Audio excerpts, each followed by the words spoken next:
Okay, good morning. We're up to part 3 of our review series, and we're going to be reviewing some laws and customs of the Seder night.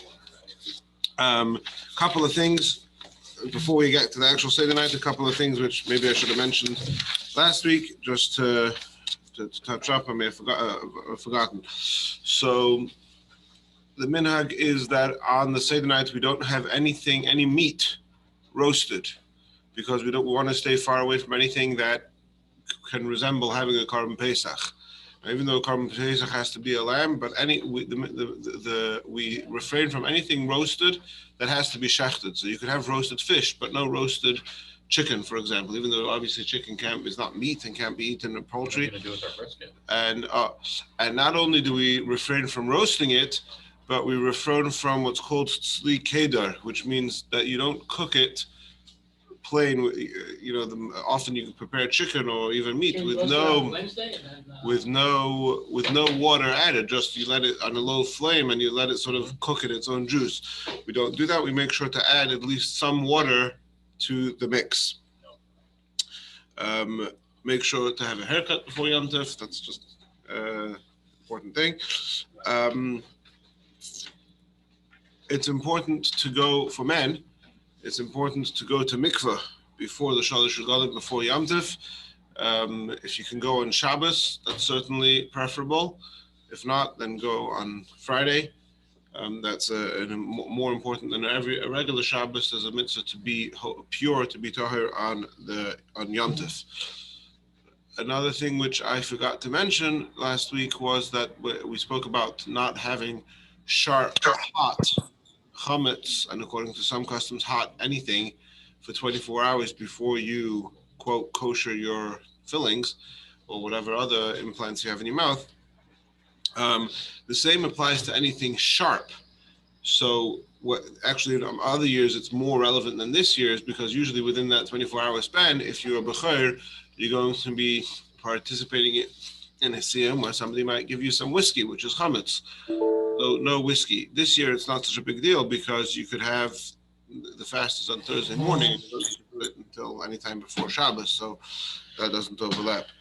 Another thing is on this Shabbos, it's both Shabbos Hagadol and it's Erev Pesach.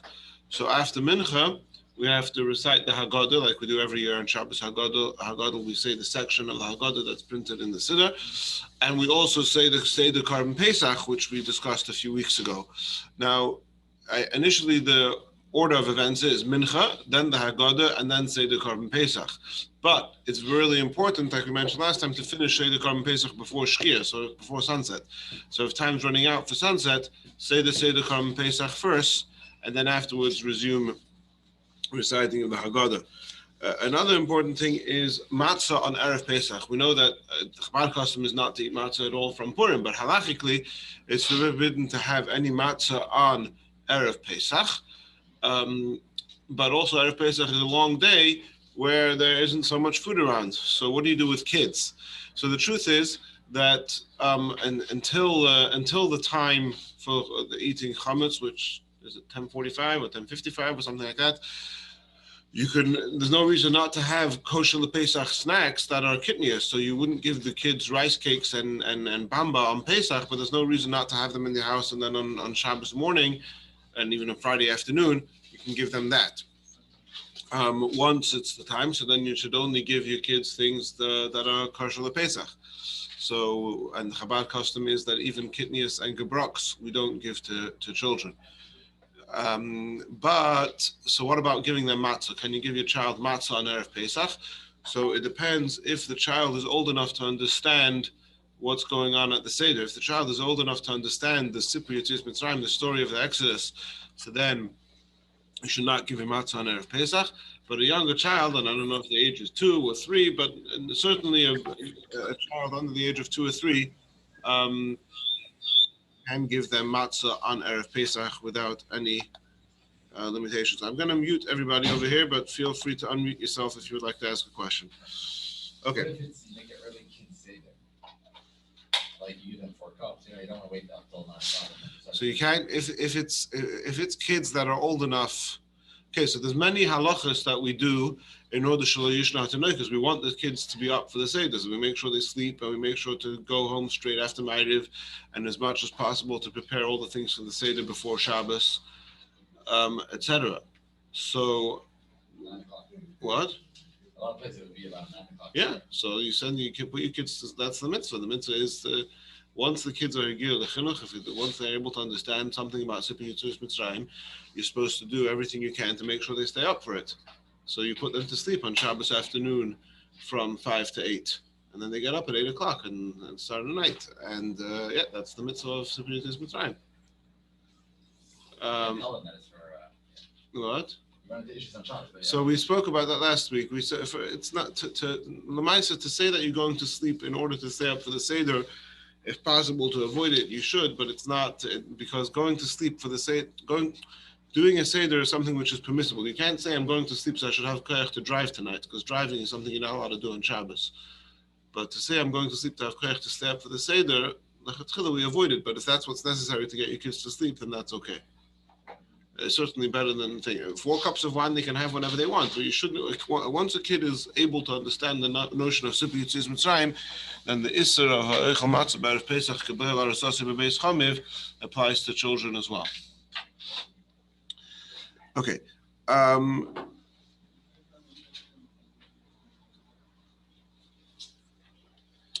We've mentioned a number of times Hallel, Minhag Chabad, is that we say Hallel with the bracha before the Seder, and sure we say it after Ma'ariv.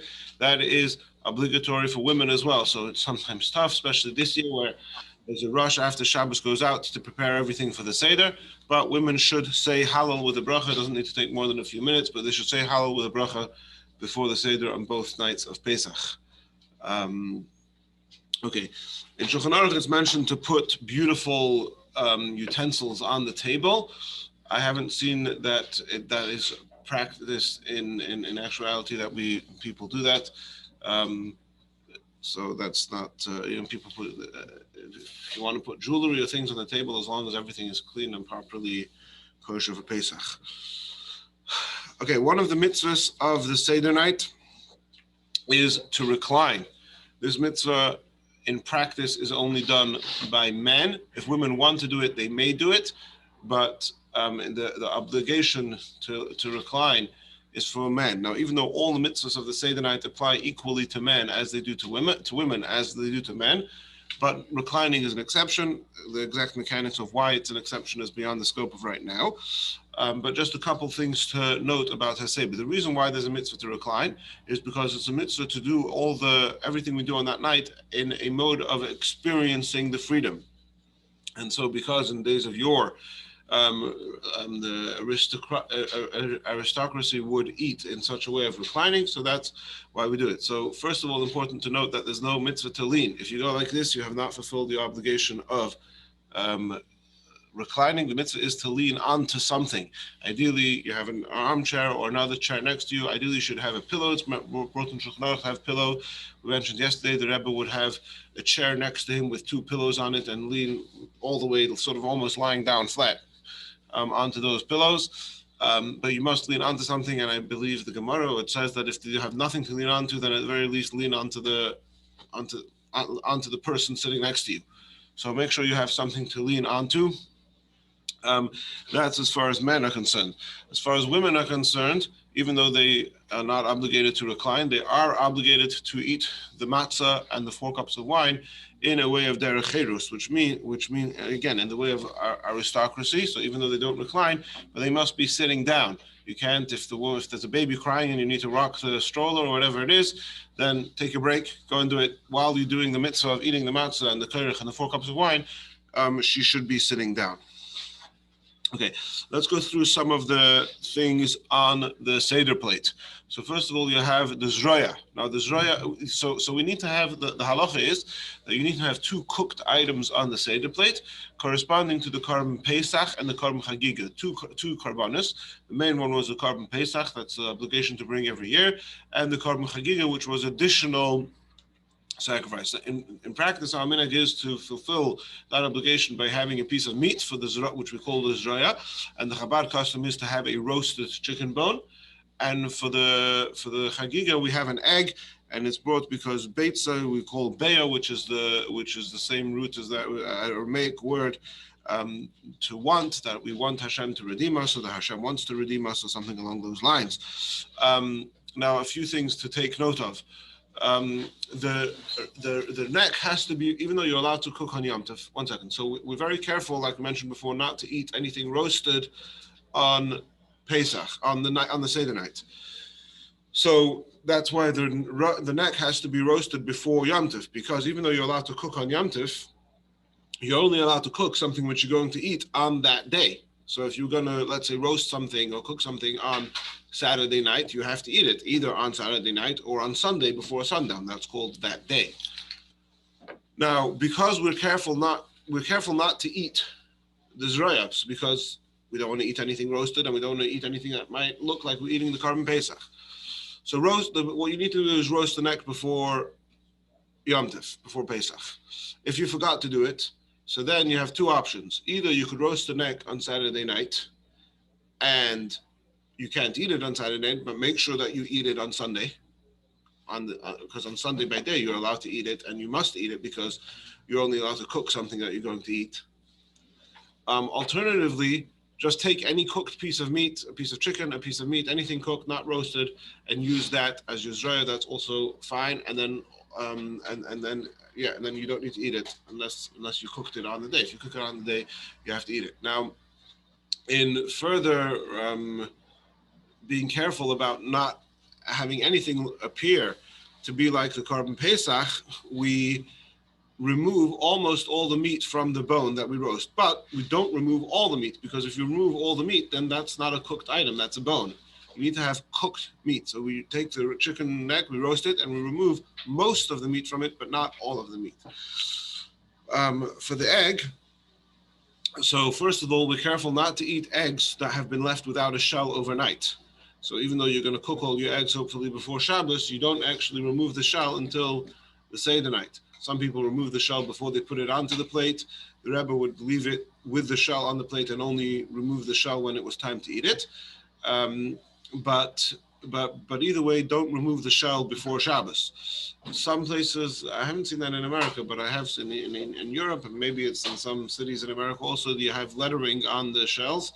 So then that can become a problem. The best is if you remove the part of the shell that has the lettering before Shabbos and leave the rest of the shell on, and do that afterwards. Now, the truth is that really this year, we shouldn't have an egg on the Seder plate for the first Seder night, because when Erev Pesach falls on Shabbos, they only brought the Korban Pesach. They didn't bring the additional Korban Chagiga. But nevertheless, the minhag is that we do, and as the Alter Rebbe says in Shulchan Aruch, and I'll read this to you from English, it's from Taf Ayin Gimel Sif Chav Gimel, that's chapter 473, Sif 23. When Pesach falls on Saturday night, it is nevertheless necessary to bring two cooked foods, one commemorating the Pesach sacrifice and one commemorating the Chagiga. True that in the era of the Beis HaMikdash, the Chagiga offering was not eaten on that night, for it is impossible to slaughter it and offer it on Shabbos. It is also impossible to do it on Friday, because such a sacrifice may only be eaten for 2 days and 1 night. So basically the time would be expired by the came to the Seder night. However, since these foods are only brought to the table as a commemoration, there is no concern that one might think that it is the actual Chagiga offering that was not permitted to be eaten on this night. And on the contrary, one who is careful about this makes it appear that these foods are being regarded like actual sacrifices. So if you say, oh, this year I'm not going to have an egg on my Seder plate, then it would give off the impression that you're actually making, the egg is actually some kind of sacrifice. So therefore, even on this year, we do have an egg on the Seder plate. Salt water should be made before Shabbos. If you didn't make it on before Shabbos, then you can make it on Yom Tov. If when the Seder night falls on Friday, then it's another challenge. But if you didn't make the salt water before Shabbos, you can make it on Yom Tov. Some say you should make it with the shinoi, so I guess you would put in the water first, and I don't know which way is the shinoi. What do you usually do? Salt, and then whatever you would usually do the opposite, and only make a little bit. Don't make it too salty. Only make a little bit what you need for the Seder. So that was for Shabbos. Okay, for Marer and Chazar, we have two marers. We have the marer that we use for marer and the marer that we use as part of the kairich sandwich. Maybe here's a good time to explain why we have the matzah, the maror, and the sandwich. So when it comes to that part of the Seder, we're going to first eat matzah, a kazayas of matzah, then you eat a kazayas of maror, and then you eat a combination of kairech, which is matzah and maror together. And those who witnessed the Rabbi doing the Seder said that the Rabbi tried that every bite of kairech should have a piece of lettuce and a piece of matzah. So why do we do all that? So there is a machlokes between, I think I even bookmarked this for myself. One second. There is a machlokes, here we go. There is a machlokes if how to have matzah and maror. 1 second. In the time of the Beis HaMikdash. In the time of the Beis HaMikdash, the question is, do you have matzah together, do you have matzah and then maror, or do you have matzah and maror together? It's called Hillel. Hillel held you have to have it together. That's on the sandwich we say Kain Asa Hillel. This is what Hillel did. And then his colleagues disagreed with Hillel. They said, no, you have them separate. Now, because it says, since the halacha was not unequivocally determined, neither according to Hillel nor according to the sages who differed with him, so to satisfy both opinions, you have to do both. Now, if you were just going to, so here's the problem. Whenever you eat two things, we say if I'm going to eat something which is a mitzvah to eat and something which is an optional thing to eat, then the optional one cancels out the taste of the mitzvah. You can't mix mitzvah and optional. So, nowadays, the mitzvah to eat matzah is a biblical mitzvah. The mitzvah to eat maror is a rabbinic mitzvah, because the biblical mitzvah to eat maror is only to eat maror together with the carbon Pesach. So on a biblical level, there's no obligation to eat maror nowadays. The obligation to eat maror nowadays is a rabbinic mitzvah to commemorate it. So when you're looking at matzah and maror from the perspective of biblical obligation, the matzah is obligatory and the maror is optional. So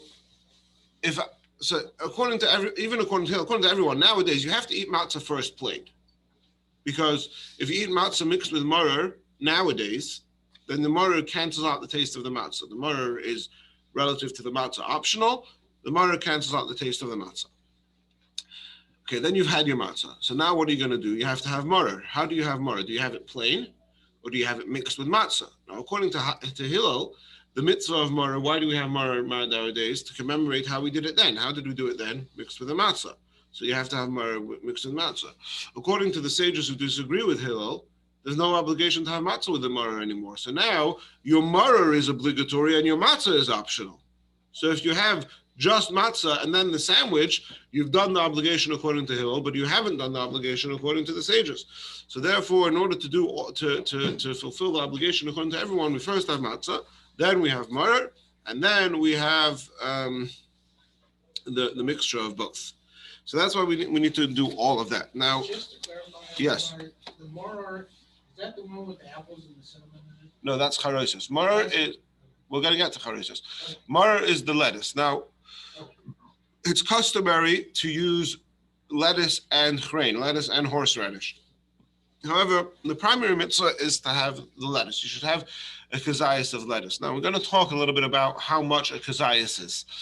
But what's important to understand is that a kazayas, an olive's bulk, is a volume measurement, not a weight measurement. Now, so what happens to be, okay, so how much is an olive's bulk? So we there's different sizes, and olives comes in different sizes. So when it comes to a biblical mitzvah, we say that an olive is 2/3 of the size of an egg. Sorry, half the size of an egg. For the rice, we say it's half the size of an egg. And when it comes to a rabbinic mitzvah, we're a little bit more lenient, and we say that an olive is just around 1/3 the size of an egg. Now, half the size of an egg is calculated at 28 cubic centimeters. Now, if you have water, 28 cubic centimeters is 28 milliliters, is 28 grams, right? The weight and the volume of water, if you're using grams, matches up. Lettuce is the same, meaning the stalk of the lettuce is heavier than water, and the green of the lettuce is lighter than water. But the two combined, if you have a regular piece of lettuce, so it comes out by those who have measured these things, that the volume to weight ratio of lettuce is the same as the volume of water. So you need to have, now, maror nowadays is a derabanan, so we could have the smaller olive, which is, how many cubic centimeters is it? I forget the exact number, but basically one big leaf of lettuce, including the stalk and the green, is certainly a kazayas. One big leaf or two medium leaves is certainly enough, and probably more than enough. The Rebbe's custom was to break off the bottom part of the leaf, the part that's closest to the stalk. The Rebbe would break off. Now, the custom is also to add chrein. It's technically speaking, halachically, there's no obligation to have chrein, and if you just have lettuce, that's good enough. But the custom is to add chrein. The Rebbe's custom was actually to have grated up chrein, which you would sort of squeeze into a ball and put it inside the lettuce and wrap it up, and also add just one or two cut pieces of the horseradish into the mixture.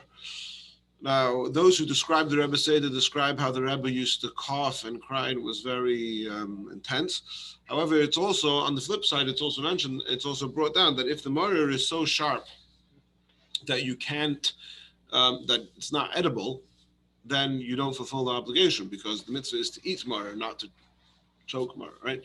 So it has to be at a level that it's edible.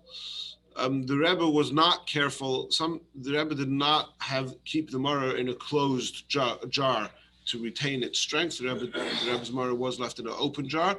Although I did see many say that this year you should keep it in a closed jar because you're going to grate it a whole more than 24 hours earlier. So if you leave it open, it'll lose any of its sharpness at all. So it seems that the custom is to add some chrein in order to have some level of sharpness or bitterness. Nowadays, romaine lettuce is not very sharp.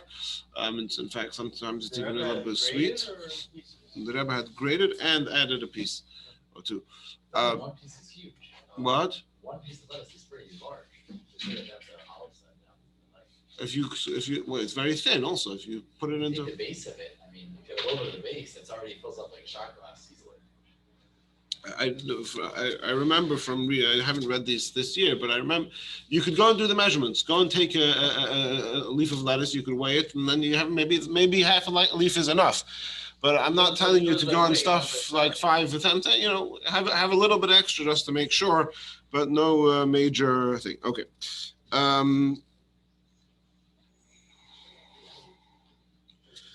Okay, soon we'll get to how much matzah you have to eat, but I'm just sort of going in this order because this is at the beginning of your Seder when you set up the Seder plate.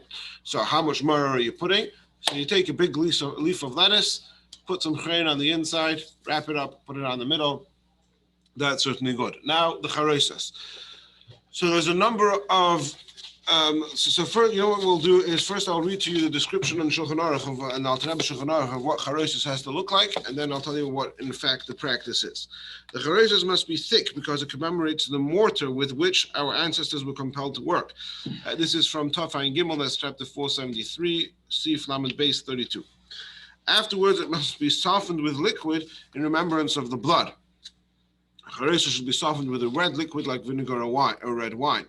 The charoisas should be made from fruits that are used as metaphors for the Jewish people. For example, figs, as it is written, the fig tree has sprouted its buds. Nuts, as it is written, I descended to the nut garden. Dates, as it is written, the Jewish people compared to dates. Pomegranates, apples, and apples, recalling the verse, beneath the apple tree I aroused you. For in Egypt, the Jewish women would give birth to their children beneath the apple trees. I don't know why it says give birth to the children, the Gemara and Tachas HaPotapur. Here it's without Sarah. The Gemara also talks about how they would conceive under the apple trees and almonds, etc. So there's lots of different ingredients that have to go in there. Then it says, according to the fundamental of halacha, it may even be made from vegetables. Anyway, you're supposed to put in spices. You should put in cinnamon and ginger, etc., etc. Okay. In practice, many of these things it's a custom not to do, cinnamon and ginger especially, because once upon a time, cinnamon and ginger actually were found to have been manufactured or whatever together with chametz, and so it sort of became the custom not to use them. And even though the reason doesn't apply, somehow when it comes to Pesach, we stick to these things. In practice, Chabad minhag is to make charesis out of 3 ingredients: apples, pears, and nuts, and that's it. Now, but there's 2 things that we need to be careful with. First of all, it says that the charesis has to be sharp. It has to have a sharpness to it. So in order to accomplish to the taste, now even though we don't eat the charesis, but if you were to taste it, you have to taste some sharpness to it. So in order to accomplish that, you have to use Granny Smith apples. If you use red apples or pink apples, which are sweet, then there's nothing sharp to it. So it should be sour apples. We're going to see later, we're going to add the wine. Maybe you could say that the wine is a sharpness, but I'm not sure about that. So certainly the apples you use for the charesis should be apples that have some sharpness to it. Now, the charesis has to start off in a thick texture that resembles the cement, the mortar. So you want to take a little bit of apple, a little bit of pear, and a lot of nuts, and mix it together in your food processor in a way that it comes out into a thick, as much as possible into a thick paste. Those who describe the Rebbe Seder describe how the Rebbe actually made it into a ball, and it retained that shape of a ball. It wasn't on a plate or anything. It was a very thick paste. Now, if you make charesis from all the ingredients that it says in Shulchan Aruch, dates and all that stuff, it's very easy to make it thick. I mean, if you look in the store, the charesis that you can buy, I mean, it's like a very thick jam, right? But we are only using those 3 ingredients, so you have to sort of play around with it to try and get as much as possible a thick texture. Now, then we also have to make it into a liquidy texture, which resembles blood, which is what we do later on, where we add red wine to it. Okay. So the way we add wine to it is, okay, we'll get.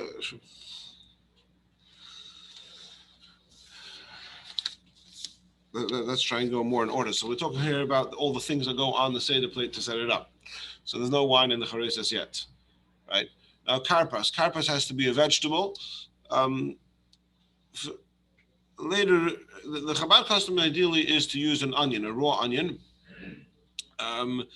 There is some allowance to use potato, but we discourage that for a number of reasons. One reason is because the Alter Rebbe says that karpas has to be something on which the bracha is hadama when you eat it raw, and potatoes would not be hadama if you ate them raw because they're not very edible when you eat them raw. So if you're able to stomach and it's a small piece, we're not having a big. That's the whole reason why. B'pashtus, that's the reason why almineg is to have onion, is because the shit of the Alter Rebbe that raw onions are hadama. Some people like to say that better to have like a purple onion or some onion that's less sharp, that it's more common. But the truth is that people do sometimes, even a regular white onion, people do sometimes put small pieces of it into a salad and they're eaten raw, and so you can make a hadama on it. So if you can stomach an onion, that's better. The truth is it can be any vegetable. Some people have a custom to use celery. It doesn't really matter all that much. But anyway, so the karpas is the thing. Now, we only eat a small piece of karpas. The Rebbe's personal custom was to actually put a whole onion on his Seder plate, and then when he came to karpas, he would cut it in half, take a small piece, and leave the rest on the side. But that's not necessary. You can just have a small piece of onion on your Seder plate. That's totally fine. Okay.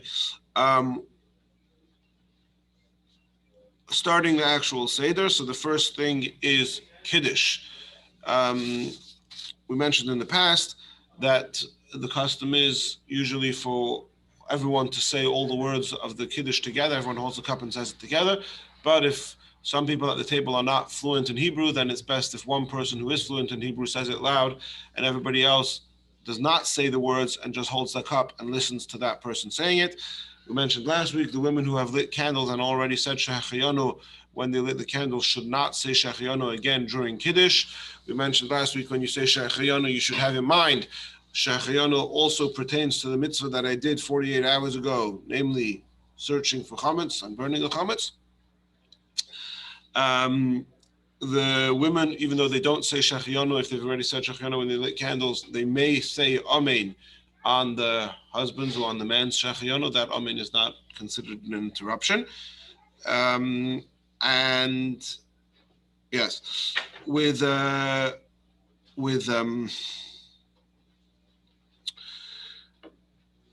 we don't add any wine. We don't drink any wine between Kiddush and the second cup, or after the second cup of wine. Then we have matzah maror and go into the meal. But if you are thirsty, you can have water during the actual Haggadah, and you don't need to say a bracha on the water, because when you said Hagafen and Kiddush, Hagafen covers not just the wine, but it covers the water that you might drink later as well. Now, how much is a revius? So the basic amount for revius is just a drop less than 3 ounces, 87 milliliters. Milliliters or centiliters? Milliliters. Okay. However, there is a recording of something from the Tzemach Tzedek with Alter Rebbe, where he says that it's 9 lot, which is a measurement that translates into about 4 ounces. Some say even tiny, a little bit more than 4 ounces. So whatever it is, 3 ounces is fine. If you have a cup that's 4 ounces and you want to do the super duper chumrah, then you could do that too. It's basic. What? No, the basic is 3 ounces is enough for a revius. No, that's the ongenommen psak. And recently they found the ksav yad. Okay. But anyway, ideally you should not use this. You should use a glass or not a disposable cup for the 4 cups of wine. If you have the nice becher, they make the disposable becher. That's fine. That's okay. I'm talking about not a cup that you would just use once and throw it out. That cup you might use once and throw it out because it's so cheap and it's easier to throw it out than to wash it. But at least in theory, that's the type of cup that you could use many times. It's not inherently disposable. Okay, in order of preference, how to fulfill the mitzvah of Dal Kais. Now, there is a preference to drink the whole cup and to drink the whole cup in one shot. So, better to have a smaller cup, which is 4 ounces, and be able to finish the whole thing, than to take a 6 or 7 or 8 ounce cup and not be able to drink the whole thing. Ideally, you should be using. Now, the first preference is to use wine. It doesn't have to be strong alcohol. It could be 7%, 5%. I think you could even get wine these days that's 3%. So in order of preference, you want to have a whole cup of wine and drink the whole thing in one go. You want to make sure if you're reclining. Specifically red? Yeah, it should be red wine unless white wine is better. If white wine tastes better, then white wine, but the custom is. Moscato for the woman is fine or not?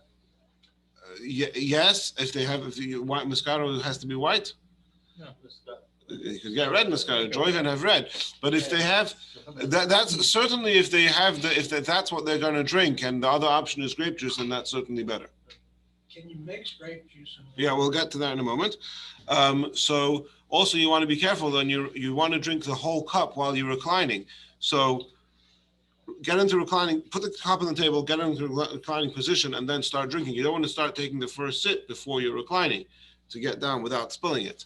So you want to make sure the entire cup. So that the first preference, the most ideal way is to have pure wine and to drink the entire cup in one gulp.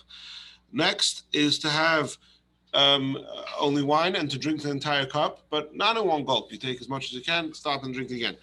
The next preference is to have, again, all wine and to drink most of the Rov Revius. So to drink, let's say a Revius is 3 ounces, so to drink more than 1.5 ounces.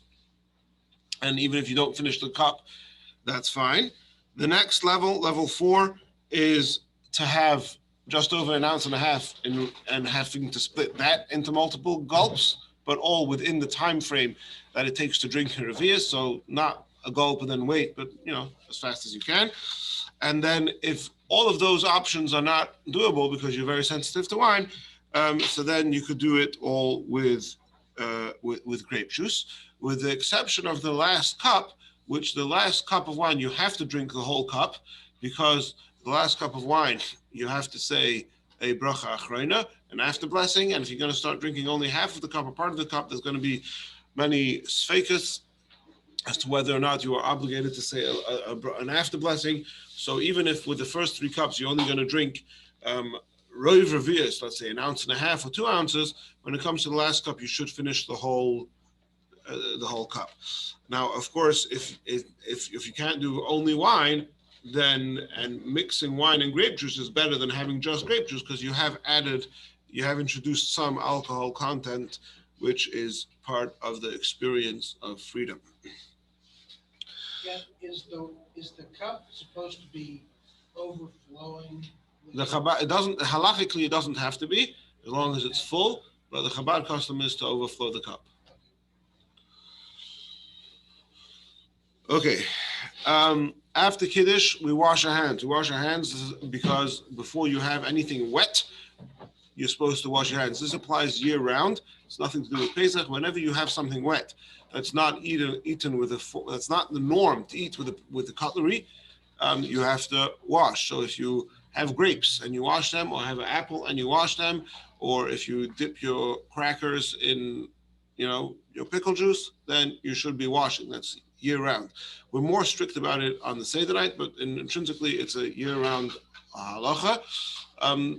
If it's something which is normal to eat with a fork, then that could be a solution. So if you want to have a pickle, instead of washing or instead of drying it, the napkin, you can't eat it with a fork because it's normal to eat pickles with a fork. But you can't take a piece of cake and on a fork and dip it into your coffee and eat it. You do have to wash for that. Now, there are some other workarounds. One option is instead of dipping the cake in the coffee, you can take a bite of cake and then drink some coffee. That's okay. Alternatively, and also when we say wet, it only applies to what's called the Shiva Mashkin, which is water.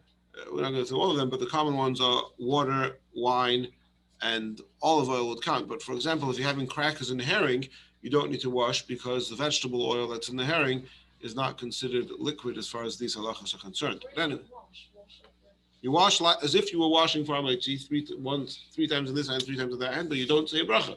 Like you don't say a bracha by your chatz. Right? So after Kiddush, we wash our chatz because we're about to dip our vegetable in the salt water. You don't say a bracha. What if you do say a bracha? Don't. First of all, if you do say a bracha, you probably owe your entire savings account to the coffee fund. And you gotta skip to... So there's a lot of discussion about whether or not you do or don't, and it depends if did you think you were washing for Hamaitzi or not. I'm not going to get into what to do if you did say a bracha. Just make sure you don't say a bracha. If you said Baruch Atah Hashem and you caught yourself, then you could say Lamdeini Chukecha, which we've discussed in the past. If you say the whole bracha on the Tfilas Yadayim, just don't do it. Okay. Right. Then we break the middle matzah in half. One of the reasons for breaking the middle matzah in half is because matzah is lechem oini. One of the interpretations of lechem oini is the bread of a poor man who doesn't have a whole loaf. He only has a part of a loaf. So that's why we break the middle matzah in half, and we say the Haggadah quote over that piece of matzah. And the time is kicking over here. So these are shmura matzahs, right? Yes.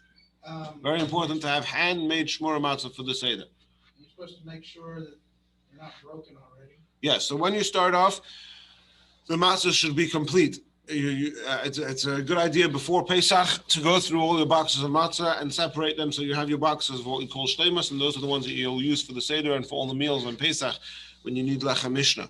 If you're running short on whole matzahs, so then you can rely on a solution that says if the piece of the matzah that's missing is less than 1/48 of the whole loaf, then it's still considered complete. So, in a matzah, you have a little crumb missing at the end.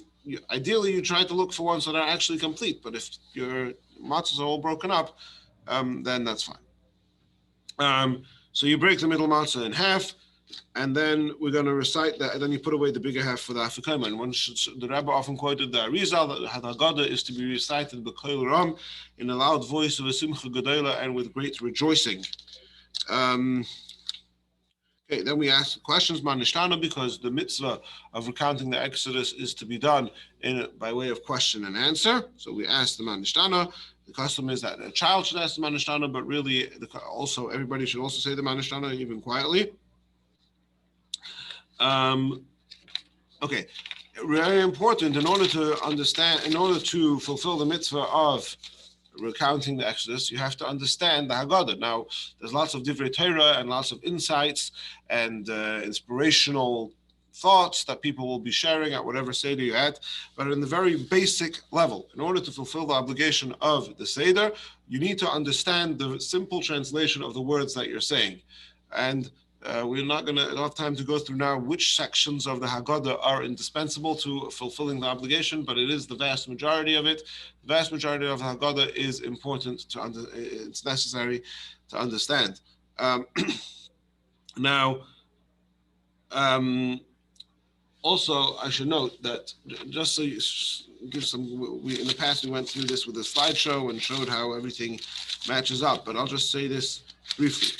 The primary text of the Haggadah is taking a few verses from Parshas Ki Savai, which are the verses of praise and thanks to God that were recited when somebody brought his bikurim, his first fruit, to the Beis HaMikdash. And we're expounding them. That means we take each word of those 4 verses and we say this word refers to this. So when it says that we came to Egypt from Ma'at, few in number, so then we have a whole paragraph elaborating on what does few in number mean? How many were we? What was the story? Then they were bad to us. Well, what does it mean? What were they bad to us? Then it says they made us suffer. What was the suffering, right?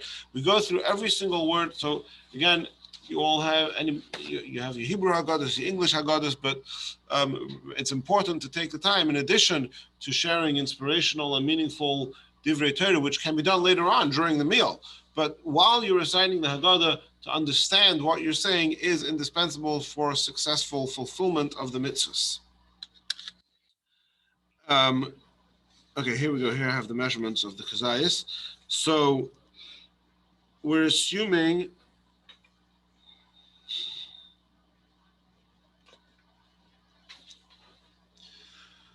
just 1 second.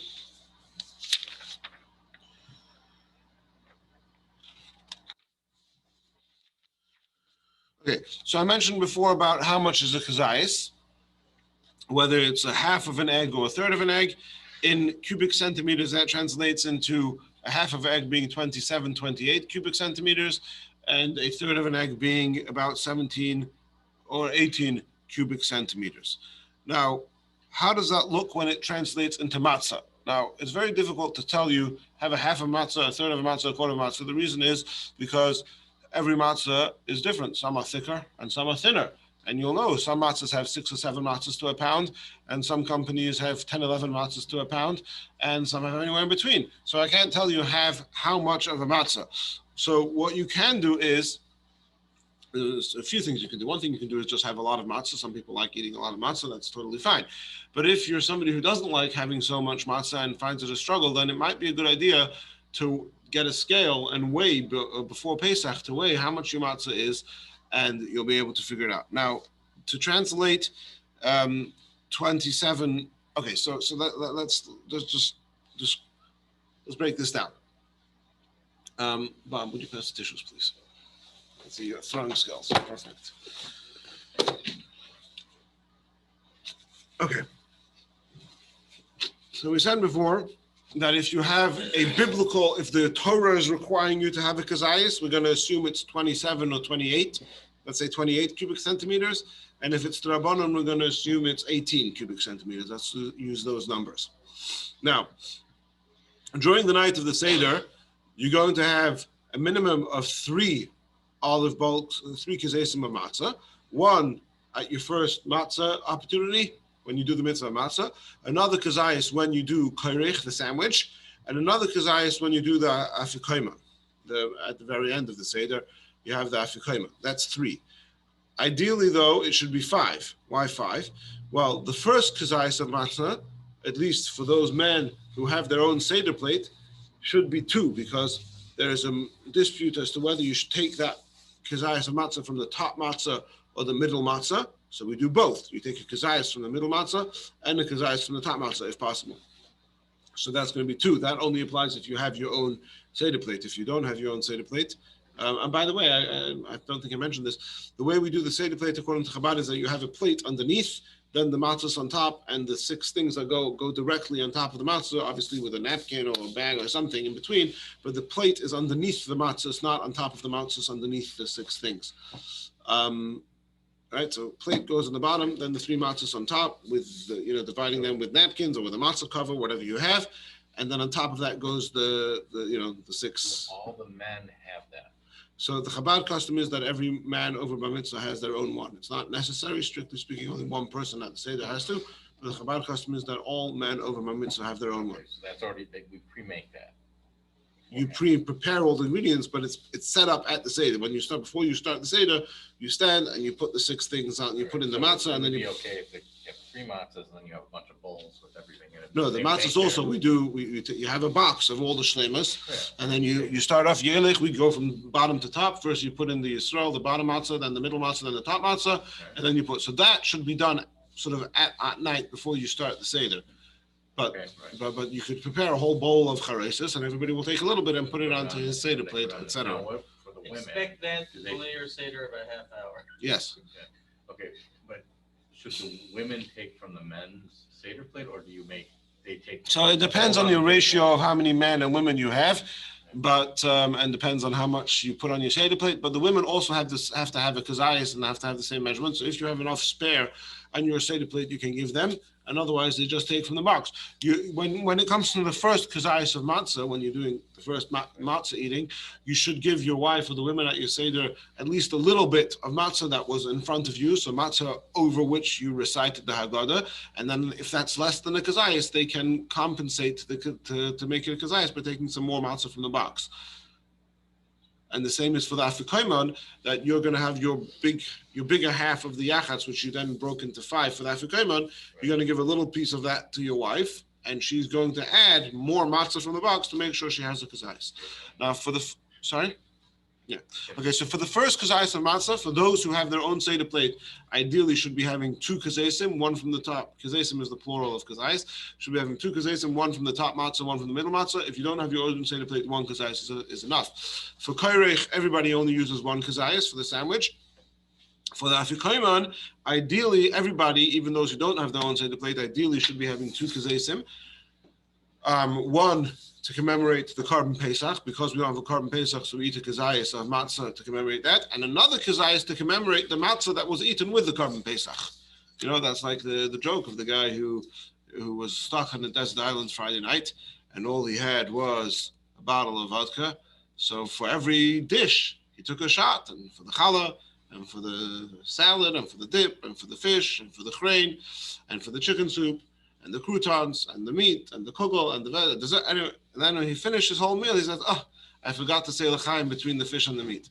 So, so we have a kazayas of matzah for the afikoima to commemorate the Korban Pesach, and another kazayas of matzah, if possible, to commemorate the matzah that was eaten with the Korban Pesach. It says that if it's too hard for you to eat 2 kazesim, then you should have 1 kazayas for the afikoman, and you have in mind that whichever one it should be, it will be. If it's for the Korban Pesach, it's the Korban Pesach. So for your first breaking of the matzah, I would have the half basically would go to me, and then I would break another half off mostly from the top. Well, 1 second. We'll get to how much right now. So again, we've stated that for a biblical kazayas, we're going to treat a kazayas to be 28 cubic centimeters. For a rabbinic kazayas, we're going to treat it to be 18. Now, the only biblical kazayas that you're going to eat on the Seder nights is the first kazayas of matzah. Everything else is rabbinic.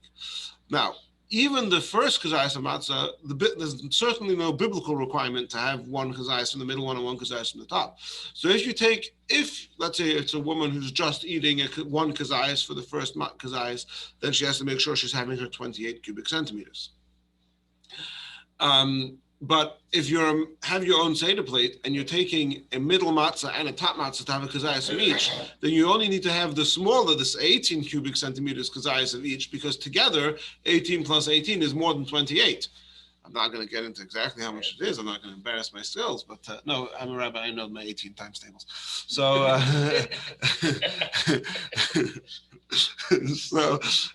right, but so. Again, now exactly how much 28 and 18 cubic centimeters translates into matzah depends on the consistency, the flour-water ratio. But basically, it's going to be about 17, 18 grams for the big one, and different measurements come out to anywhere between 9 and 14 for the small one.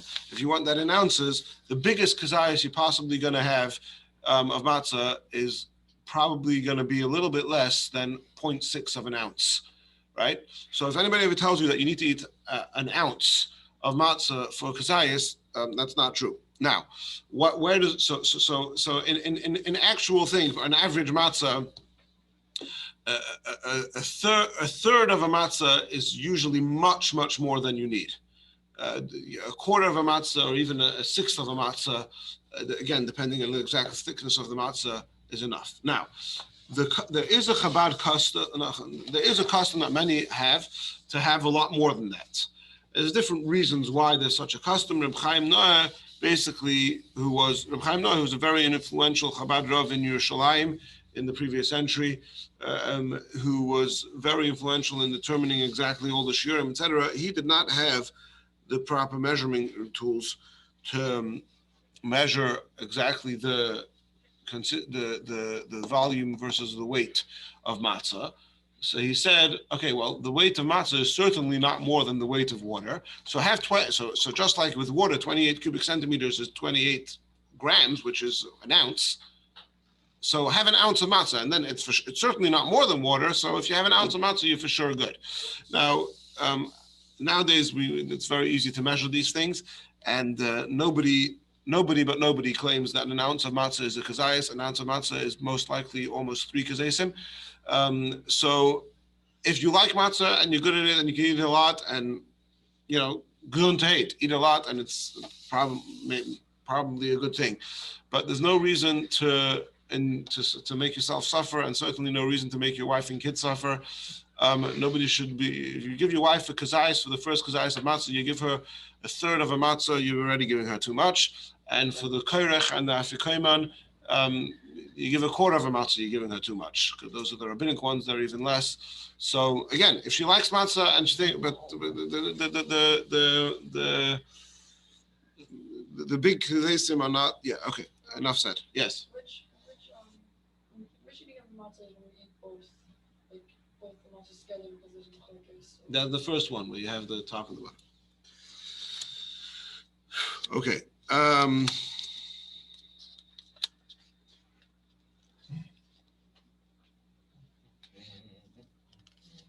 If you really have somebody who's sensitive to matzah for whatever reason, and it's a big deal, take a scale before Yom Tov, weigh 10 grams of matzah, and that's enough. 10 grams is probably going to be about, you could probably get 5 or 6 kazesim out of an average matzah, and that's, again, for somebody who's struggling and only wants to eat the bare minimum to fulfill the mitzvah, whether it's because they're not good with gluten or whatever other reasons there are, then that could be enough. Now, the amount of matzah you eat has to be done in the kedei achilas pras, in the time that it takes to eat a pras. It's a machlokes exactly how much a pras is. What? This is the tough part. If you're trying to do a large So again, right. But you don't have to. In other words, a pras, there's different opinions how long the achilas pras is, which range basically from 3 to 9 minutes. But if you decided to take a very big kazayas and you're going to eat a whole ounce of matzah, and to try and eat that ounce in 3 minutes is a bit. Just make sure you're eating, a half of an ounce or a third of an ounce in the 3 minutes, and the rest of it eat within the 9-minute time frame, and then you're for sure good. About chewing it first and then swallowing it. Yeah, that's another way, that the time frame only starts when you start swallowing. So if you start chewing before and you don't swallow, again, it's really not necessary. It's really not. I know people make a big deal out of it. It's just not necessary. Try it. Don't try it now because we don't eat matzah, but you will see if you just eat matzah regularly, you will have a kazayas in less than 3 minutes. You might not have an ounce in 3 minutes. That might take you 5 or 6 or 7 minutes. But to have your first kazayas of matzah, which is not a kazayas, just the size of a zayas, is not going to take you more than 3 minutes, just in regular eating. Again, I'm not talking people who have, Yehudi mentioned the Rabbi didn't have teeth, and the regular, normal, healthy person it just doesn't take that long. Okay, it's almost a thing. A few other things to mention. First of all, I have one bookmark here, which I didn't get to, so that's what it says here. Oh, I did that one. I didn't do this one. Oh, I did that one too. Okay, I've covered all my bookmarks. Let's see if I have anything more on the note. Whoops. Okay. All right. Now, so the Rebbe's custom was that we don't have any salt, even though usually we have salt with our bread or with our matzah. But the matzah that's part of the mitzvah, you don't have any salt.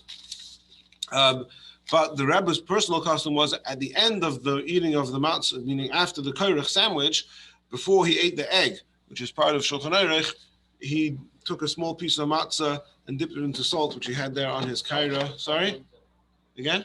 Dip it into the salt or put the salt on? No, dipped it into, he poured salt onto his matzah cover before he ate the egg, and took a small piece of matzah and dipped it into there.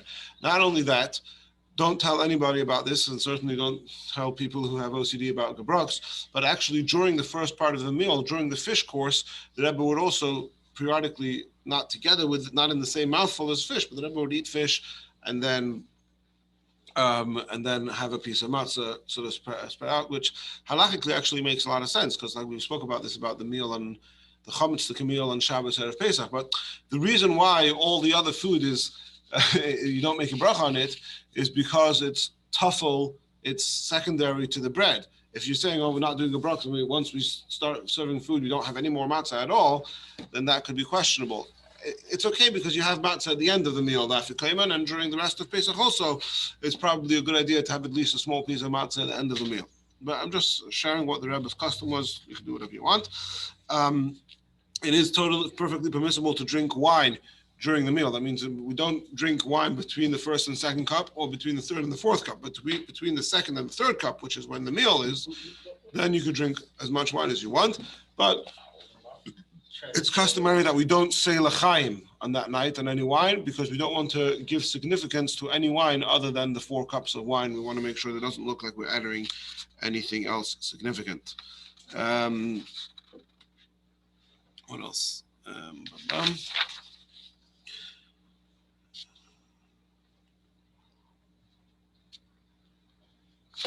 Okay, if you just another couple things that I had here written for Erev Pesach. First of all, make sure you're not allowed to rip silver foil or plastic tablecloth or anything like that on Shabbos Yom Tov. So make sure you have, if you need that prepared from before, you can even buy and jewel the pre-cut silver foil things. Also, if you are going to be eating your Shabbos meal outdoors, be careful. Not a good idea to have your meal over the grass, because things could spill on the grass, and that's a problem to water your grass on Shabbos. So if you are going to be eating over the grass, I guess just be very careful. I think it says you're not supposed to eat over the grass. Okay, any specific questions or things? I think I've covered all my notes, more or less. Some people who can't tolerate grape juice or wine. So usually the reason they can't tolerate grape juice or wine is because it has sulfites, I think it's called, and it is possible to get non-sulfites. But my wife is very sensitive, let's say, to even sweet anything in wine. So you got dry wine. Even dry wine she can't have. So what has she done in past years? So we've asked that and done tea. Okay, so that's a unique situation, which that's a rare. Usually, most people can find some type of wine or grape juice that they're able to handle. And the Gemara brings a story of the Amira who used to have migraines all the way till Shavuos from the wine by the 4 cups of the Seder. And there's a discussion as to whether or not that means that obligates us, that we should do that even if we have migraines. But if it was you, then I might tell you to do that, but I'm not going to tell your wife to do that. So. No, but yeah. All right. All right. Okay. So I just want everyone. I like your honey. I don't know what your definition of 5 kazayas you go by, but I like your definition of 5 minutes.